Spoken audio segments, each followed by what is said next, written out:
지난 주일은 부활주일이었습니다. 이제 지난 주일부터 시작해서 부활주일부터 앞으로 성령 강림 주일까지의 7주간, 이 7주간은 예수님의 부활의 의미를 깊이 묵상하는 부활절기라고 할 수가 있습니다. 부활은 죽었다가 다시 살아나서 영원히 죽지 않는 것이라고 말씀을 드렸는데, 부활과 관련해서 또 하나 우리가 분명하게 알아야 되는 것이 있습니다. 여러분, 만일 지금 이 자리에 예수님께서 재림하신다면 저와 여러분은 죽지 않은 상태인데 부활을 경험하게 될까요? 아니면 일단 죽고 그리고 다시 살아나는 그러한 상황이 벌어질까요? 고린도전서 15장 51절과 52절은요, 이와 관련돼서 아주 분명한 말씀을 해주십니다. 이렇게 말씀합니다. 보십시오, 내가 여러분에게 비밀을 하나 말씀드리겠습니다. 우리가 다 잠들 것이 아니라 다 변화할 터인데 마지막 나팔이 울릴 때에 눈 깜빡할 사이에 호련히 그렇게 될 것입니다. 나팔 소리가 나면 죽은 사람은 썩어 없어지지 않을 몸으로 살아나고 우리는 변화할 것입니다. 이 말씀에 의하면 부활이라는 표현을 다른 말로 어떤 용어를 썼느냐? 변화라는 말을 사용하고 있는 것을 볼 수가 있습니다. 따라서 지금 예수님이 재림하신다면 저와 여러분이 일단 죽고 다시 살아나는 게 아니라, 예수님이 재림하신다면 저와 여러분은 죽지 않은 상태에서 부활하게 되는데, 그 모습은 저와 여러분이 보고 있는 경험한 모습이 아니라 눈 깜빡할 사이에 가장 아름답고 완전한 모습으로 변화되게 된다는 것입니다. 그러니까 저와 여러분이 지금 보고 있는 옆에 있는 성도들의 모습, 내 모습이 아니라는 겁니다. 가장 아름답고 완벽한 모습으로 새롭게 변화되게 된다라는 것입니다. 결국 부활의 일반적인 의미가 죽었다가 다시 살아나서 영원히 죽지 않는 것이라고 한다면, 부활의 본질적인 의미는 어디에 있느냐? 새로운 변화라는 것입니다. 그래서 예수님의 부활을 믿는 사람은 예수님의 부활을 믿는 순간부터 새롭게 변화된 존재로 이 세상을 살아가게 됩니다. 그 모습을 부활신앙이라고 하는 겁니다. 그러니까 나중에 죽어서 내가 다시 살아나는 그런 모습이 아니라 그 미래의 모습이 오늘의 모습으로 보여진다는 것입니다. 그게 변화입니다. 만일 예수님의 부활을 믿는데 새롭게 변화된 존재로 살고 있지 않다면 그는 예수님의 부활을 믿는 구원받은 그리스도인이 아니라는 증거라고 할 수가 있다는 것입니다. 왜냐하면 예수 그리스도의 부활을 믿는 사람은 반드시 새로운 존재로 변화된 삶을 살아가게 되어 있기 때문입니다. 자, 그렇다면 예수님의 부활을 믿어 새롭게 변화된 존재로 살아가고 있다는 증거는 무엇일까요? 그 증거 중에 하나가 바로 오늘 말씀 가운데 등장하는 예수님이 주시는 평안, 이 평안을 저와 여러분이 받았는지 그렇지 않은지 살펴보면 안다는 것입니다. 그러니까 예수님의 부활을 믿게 되면 이 땅을 살아가는 동안 예수님께서 예수님이 주시는 평안, 이 평안을 받고 누리며 살아간다는 겁니다. 그래서 27절 상반절 말씀이 이렇게 말씀합니다. 같이 한번 읽어보겠습니다. 시작. 평안을 너희에게 끼치노니 곧 나의 평안을 너희에게 주노라. 내가 너희에게 주는 것은 세상이 주는 것과 같이 아니하니라. 이 말씀은 예수님께서 예수님의 제자들에게 이제 십자가를 지시기 전 약속하시는 말씀입니다. 예수님의 평안을 제자들에게 주시겠다라고 약속하고 계십니다. 그리고 예수님이 주시는 평안은 세상이 주는 것과 다르다라고 분명하게 말씀합니다. 요한복음에서 평안이라는 용어가 오늘 27절에 처음 등장합니다. 그리고 요한복음에서는 총 5번의 평안이라는 용어가 등장을 하게 됩니다. 그런데 이 5번의 평안이 등장하는 그 배경은 예수님의 십자가의 죽으심과 부활과 관련된 장면 가운데에서 등장합니다. 따라서 결국 예수님이 주시는 평안은 예수님이 십자가에서 죽으시고 부활하신 것을 믿는 자들에게만 주신다는 말씀입니다. 그래서 예수님은 28절과 29절에서 이렇게 말씀해 주십니다. 내가 갔다가 너희에게로 온다 하는 말을 너희가 들었나니 나를 사랑하였더라면 내가 아버지께로 감을 기뻐하였으리라. 아버지는 나보다 크심이라. 이제 일이 일어나기 전에 너희에게 말한 것은 일이 일어날 때에 너희로 믿게 하려 함이라. 예수님께서 아버지께로 가신다는 것입니다.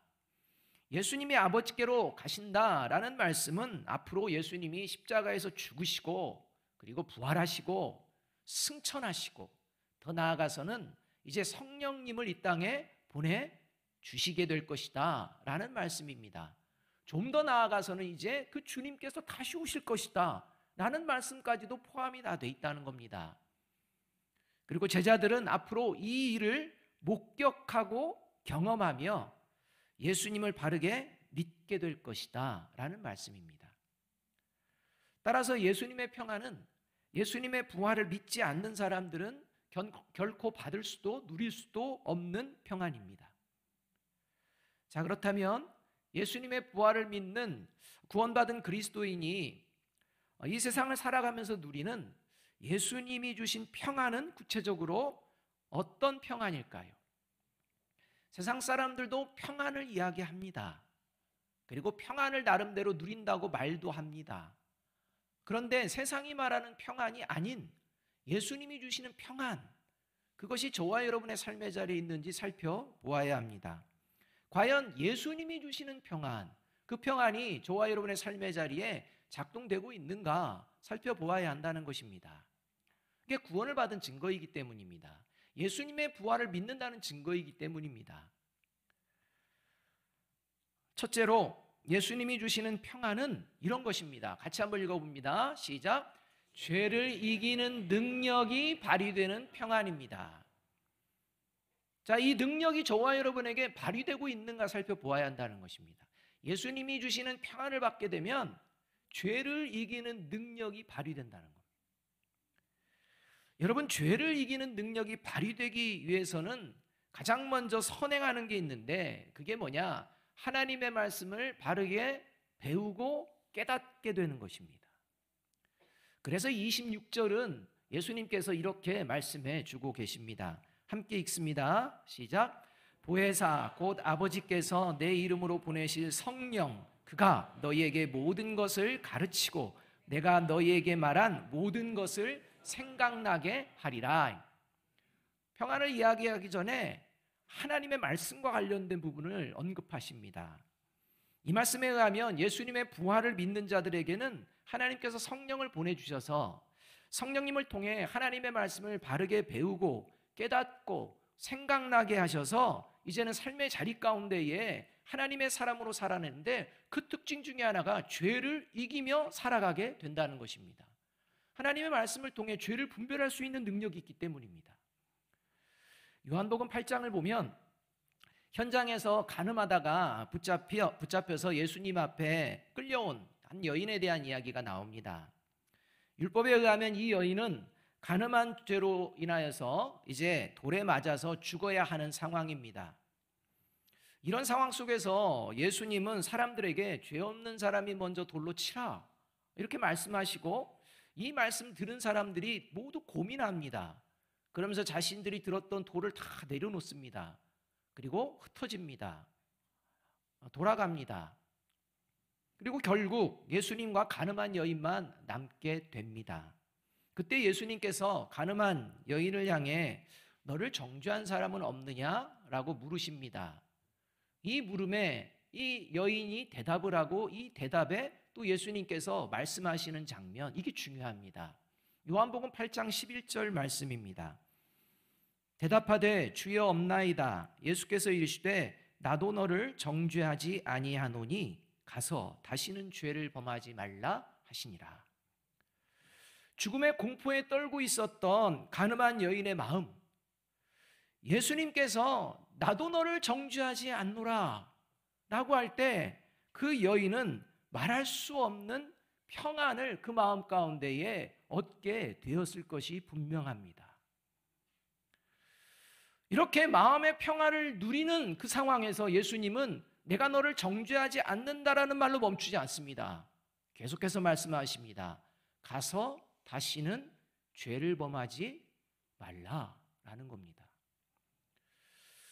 이 여인이 여러분 그 후에 어떤 삶을 살았는지 우리는 분명하게 알 수 없지만 한 가지 분명하게 말할 수 있는 것은 간음하는 죄를 짓고 싶은 유혹이 이 여인에게 생길까요? 안 생길까요?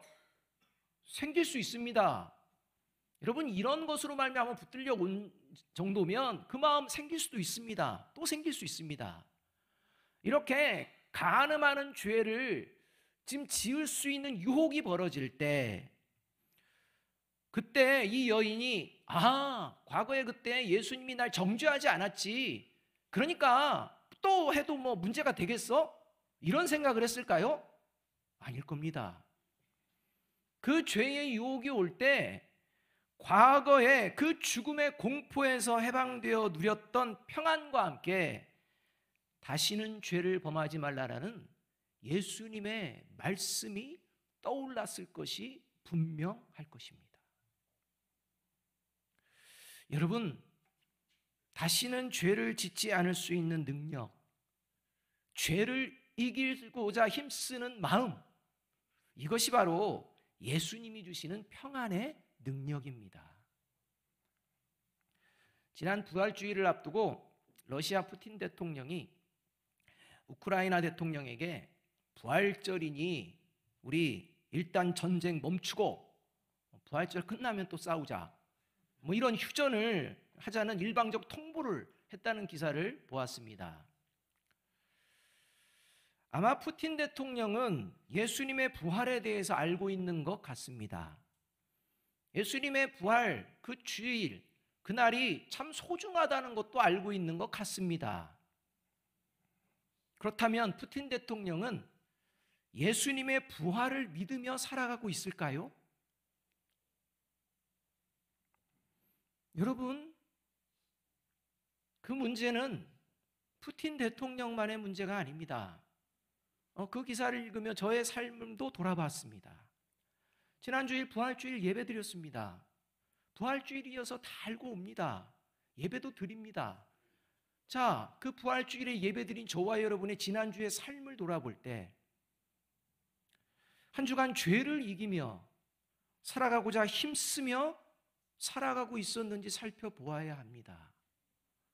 만일 그런 마음도 없고 전혀 그럴 생각도 없었다면 여러분 저와 여러분이 푸틴 대통령과 다를 게 뭐가 있겠습니까? 하나님은 분명하게 이렇게 말씀합니다. 야고보서 1장 22절과 야고보서 2장 12절의 말씀입니다. 이렇게 말씀합니다. 같이 한번 읽어볼까요? 시작. 말씀을 행하는 사람이 되십시오. 그저 듣기만 하여 자신을 속이는 사람이 되지 마십시오. 여러분은 자유를 주는 율법을 따라 앞으로 심판을 받을 각오로 말도 그렇게 하고 행동도 그렇게 하십시오.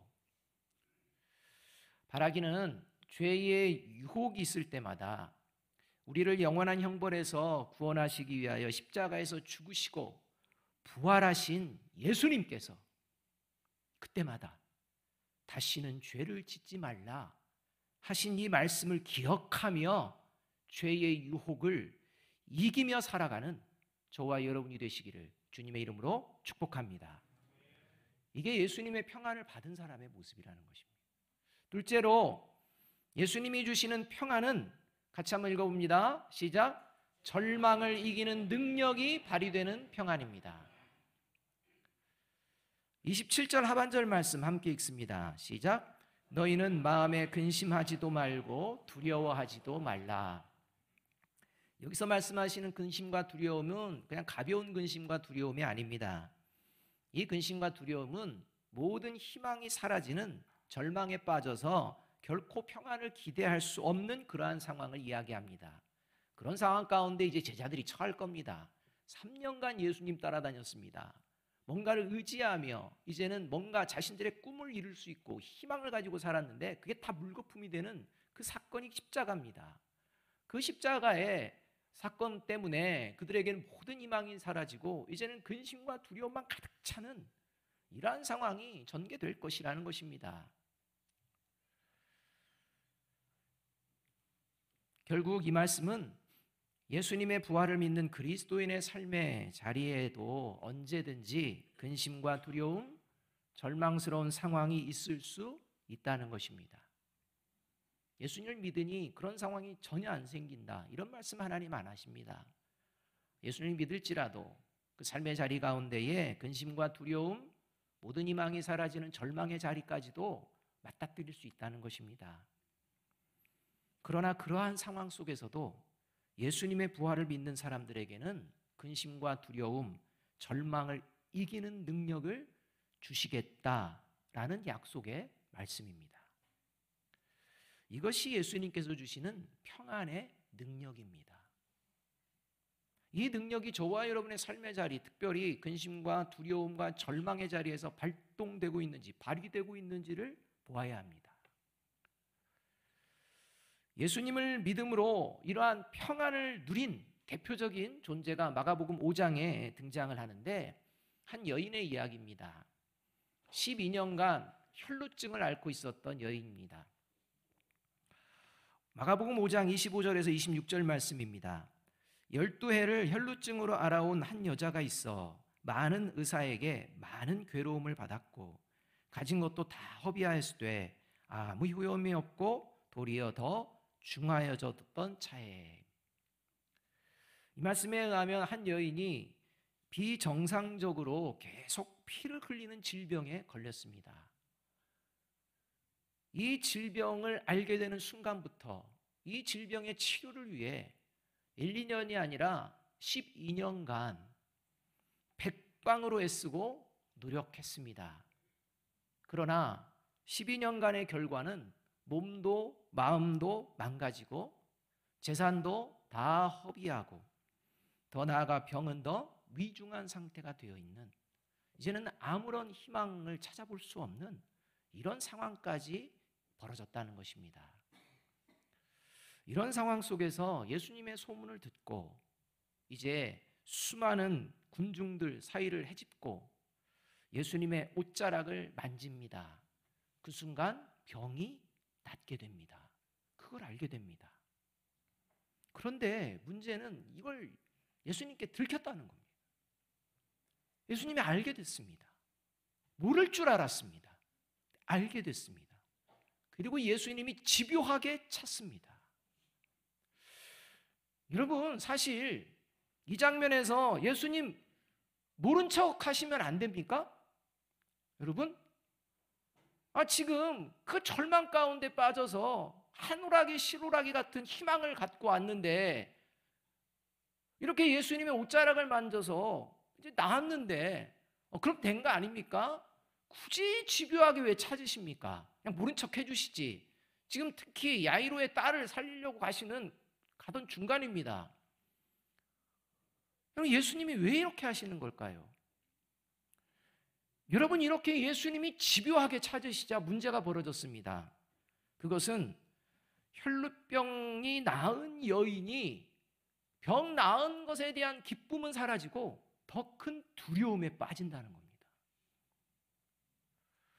왜냐하면 혈루병에 걸린 사람은 다른 사람과 접촉하면 안 됩니다. 다른 사람을 죄짓게 만드는 것이기 때문입니다. 부정하게 만드는 것이기 때문입니다. 절대 다른 사람과 접촉하면 안 됩니다. 근데 이 여인은요, 그걸 다 숨겼습니다. 그래서 수많은 군중 사이를 뚫고 옵니다. 얼마나 많은 사람이 접촉이 됐겠습니까? 또 예수님도 만집니다. 대놓고 죄를 짓는 것입니다. 이걸 이 여인이 지금 깨닫는 것입니다. 나았을 때는 몰랐을 수 있습니다. 그러나 이걸 깨닫습니다. 아무도 몰래 예수님의 옷자락을 만졌는데 예수님께 들키게 되었고, 좀 예수님이 그냥 넘어가시면 좋은데 집요하게 찾고 계십니다. 그래서 두려움이 몰려옵니다. 벌벌 떱니다. 그리고 숨길 수 없음을 깨닫습니다. 그래서 마가복음 5장 33절 이렇게 말씀합니다. 여자가 자기에게 이루어지는 일을 알고 두려워하여 떨며 와서 그 앞에 엎드려 모든 사실을 여쭈니입니다. 병은 나았지만 그 마음은 오히려 더 큰 두려움에 빠져든 오히려 더 큰 절망으로 나아가는 이런 장면일 수가 있습니다. 혈류병 때문에 병 때문에 아픈 건 그냥 아픈 겁니다. 근데 이건 다른 문제입니다. 큰 죄를 지었기 때문입니다. 더 큰 절망입니다. 이때 예수님께서 이 여인을 정죄하지 않으시며 이렇게 말씀합니다. 그 말씀이 마가복음 5장 34절 말씀입니다. 함께 한번 읽어봅니다. 시작. 예수께서 이르시되 딸아 내 믿음이 너를 구원하였으니 평안히 가라. 내 병에서 놓여 건강할지어다. 여러분 이미 병은 나았습니다. 그러나 예수님께서 이제는 건강할지어다. 평안히 가라 라고 말씀하심으로 말미암아 완전한 건강과 평안을 회복합니다. 여러분 예수님께서는 가늠한 여인을 향해서는요 다시는 죄를 짓지 말라 이런 말씀하셨습니다. 근데 이 여인에게는 그 말을 하지 않습니다. 왜일까요? 하실 필요가 없습니다. 왜냐하면 이 여인은 이미 만인들 앞에서 수많은 사람들 앞에서 자신이 지금 어떤 죄를 저질렀는지를 예수님 앞에 고백하기 때문입니다. 회개했기 때문입니다. 그러니까 가늠한 여인은 죄를 짓는 현장에서 붙잡혔습니다. 그에게는 회개할 마음이 있었는지 없었는지 모릅니다. 그러나 이 여인은 아무도 몰랐습니다. 그런데 이 절망의 상황을 통해 알았습니다. 자신이 하나님 앞에 범죄하는 모습의 마음이 있었다는 것도 압니다. 그리고 회개합니다. 그랬을 때 하나님이 주시는 완전한 평안, 그리고 병이 낫고 건강하게 돌아가는 이런 평안의 복을 누리게 되는 것을 볼 수가 있습니다. 여러분 저와 여러분이 절망스러운 상황 가운데 빠질 수 있습니다. 근심과 염려, 두려움 가운데 빠질 수 있습니다. 그런데 기억해야 됩니다.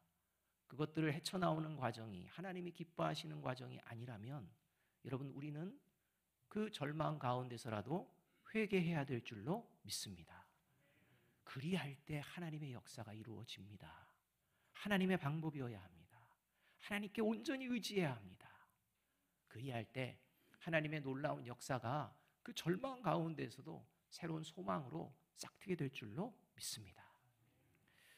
바라기는 근심과 두려움, 절망의 자리에 있을지라도 먼저 십자가에 죽으시고 부활하신 예수님께 나아와 기도하는 가운데 예수님이 주시는 평안의 능력을 경험하는 저와 여러분이 되시기를 주님의 이름으로 축복합니다. 세 번째로 예수님이 주시는 평안은 같이 한번 읽어봅니다. 시작. 믿음을 지키는 가운데 겪는 고난을 이기는 능력이 발휘되는 평안입니다.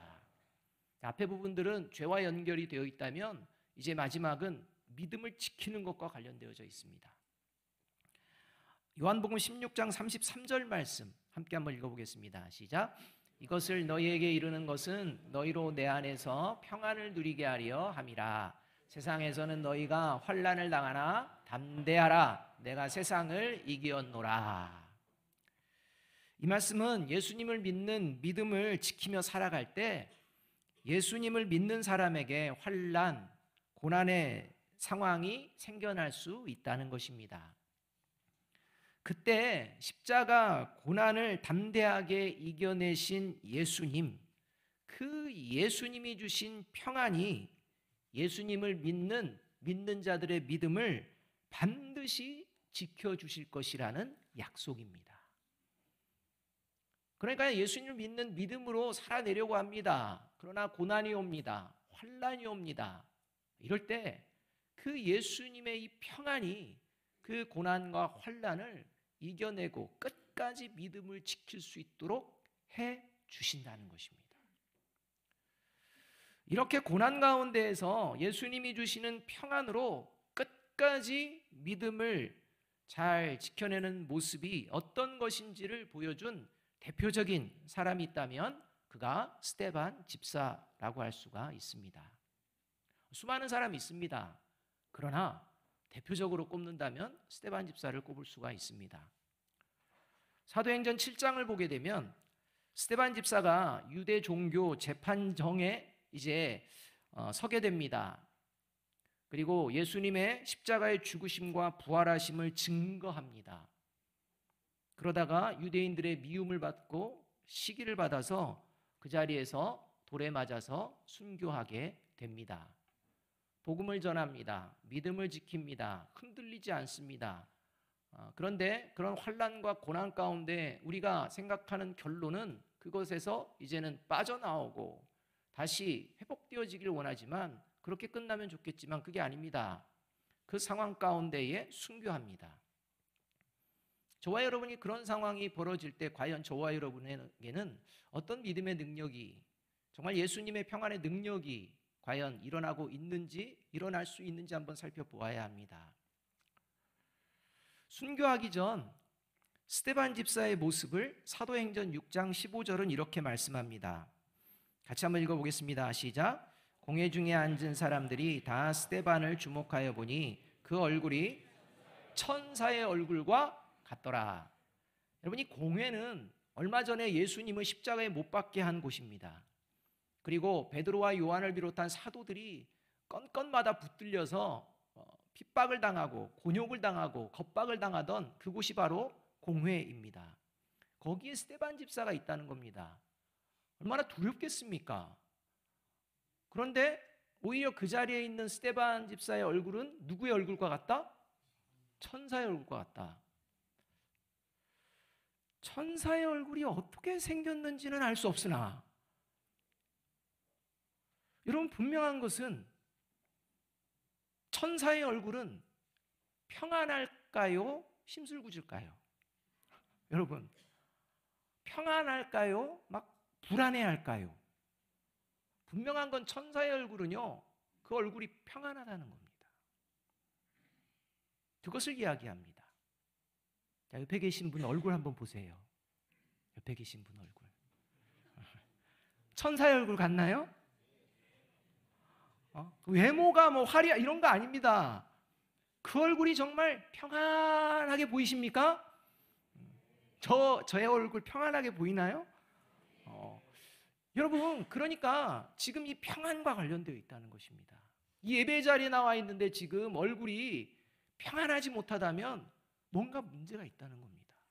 여러분, 그걸 살펴보아야 합니다. 어떤 문제 때문에 그런지 하나님 앞에 바르게 살펴보아야 합니다. 스데반 집사가 보여준 이 평안의 능력, 이것이 순교하면서 그대로 행동으로 나타납니다. 사도행전 7장 60절 말씀입니다. 이렇게 말씀합니다. 무릎을 꿇고 크게 불러 이르되 주여 이 죄를 그들에게 돌리지 마옵소서. 이 말을 하고 자니라.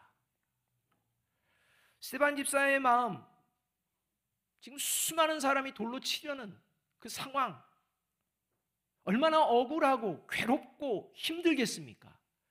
수많은 생각과 감정들이 일어날 수 있는 그때 스데반 집사의 마음에는 뭐가 있었느냐? 예수님이 주시는 평안이 있었다는 것. 그래서 죽는 순간까지 자신을 죽이는 사람들을 향해 용서의 마음을 품고 그 마음으로 주님께 기도하는 이런 장면 가운데에 이제는 죽게 되는 이 모습이라는 겁니다. 끝까지 하나님이 주신 믿음, 아름답게 지키는 것입니다. 그렇다면 어떻게 스데반 집사는 순교를 당하는 고난 가운데서도, 그런 상황에서도 평안을 유지할 수가 있었을까요? 그게 바로 사도행전 7장 55절에 나옵니다. 같이 한번 읽어봅니다. 시작. 스데반이 성령 충만하여 하늘을 우러러 주목하여 하나님의 영광과 및 예수께서 하나님 우편에 서신 것을 보고. 여러분, 예수 그리스도의 복음을 전하자 듣던 사람들이 막 다 이를 갈면 이제 죽이려고 하는, 살기가 등등해지는 것을 스데반이 봅니다. 그런데 스데반은 그걸 보지 않습니다. 하늘을 봅니다. 그리고 스데반 집사가 그토록 믿었던 예수님, 그 예수님의 부활을 믿고 살았던 그 삶의 자리 끝자락에서 지금 자신을 격려해 주시는 부활하신 예수님을 보게 된 것입니다. 여러분, 다른 사람들 못 봤습니다. 그러나 스데반 집사는 보았습니다. 그렇게 된 이유가 성령 충만했기 때문이라고 합니다. 여러분, 성령의 충만함을 받으면 그 상황이 어떤 상황이 될지라도, 어떤 고난의 상황일지라도 예수님이 주시는 평안으로 충만하게 될 줄 믿습니다. 저와 여러분이 힘겨운 상황 속에서 바라봐야 될 것은 영원한 하나님의 나라입니다. 영원한 하나님을 바라보실 때, 그리고 그 하나님을 의지할 때, 그리고 지금도 격려하시는 그 하나님을 내 마음 가운데에 온전하게 모실 때 그 자리를 믿음으로 지켜내게 될 줄로 믿습니다. 그래서 시편 29편 11절은 이렇게 말씀합니다. 여호와께서 자기 백성에게 힘을 주시며 여호와께서 자기 백성에게 평강의 복을 주시리로다. 여러분, 저와 여러분이 원하는 평안한 상황이 되어서 평안을 누리고 있다면 그것은 예수님이 주시는 평안이라고 할 수가 없습니다. 그냥 평안한 상황이 되어서 평안을 누리는 건 예수님을 믿지 않는 세상 사람들도 누리는 것입니다. 그래서 그런 평안은 그냥 세상이 주는 평안입니다. 여러분, 예수님이 주시는 평안은 죄를 이기는 능력인 줄 믿습니다. 예수님이 주시는 평안은 절망을 이기는 능력인 줄 믿습니다. 예수님이 주시는 평안은 믿음을 지키는 가운데 겪는 고난도 이기게 하시는 능력인 줄로 믿습니다. 바라기는 이런 예수님이 주시는 평안을 누리며 죄를 이기는 것이 기쁨이 되고 절망을 견디고 이기는 것이 기쁨이 되고 고난 속에서도 믿음을 지키며 살아가는 것이 기쁨이 되시는 저와 여러분이 되시기를 주님의 이름으로 축복합니다. 이것이 예수님의 부활을 믿는 믿음, 세상이 줄 수 없는 예수님이 주시는 평안을 받고 누리는 구원받은 그리스도인의 모습입니다. 마지막으로 요한복음 16장 33절 말씀 다시 한번 읽어봅니다. 시작. 이것을 너희에게 이르는 것은 너희로 내 안에서 평안을 누리게 하려 함이라. 세상에서는 너희가 환난을 당하나 담대하라. 내가 세상을 이기었노라. 아멘. 이 담대함으로 승리의 한 주간을 살아내시는 저와 여러분이 되기를 주님의 이름으로 축복합니다. 기도하겠습니다.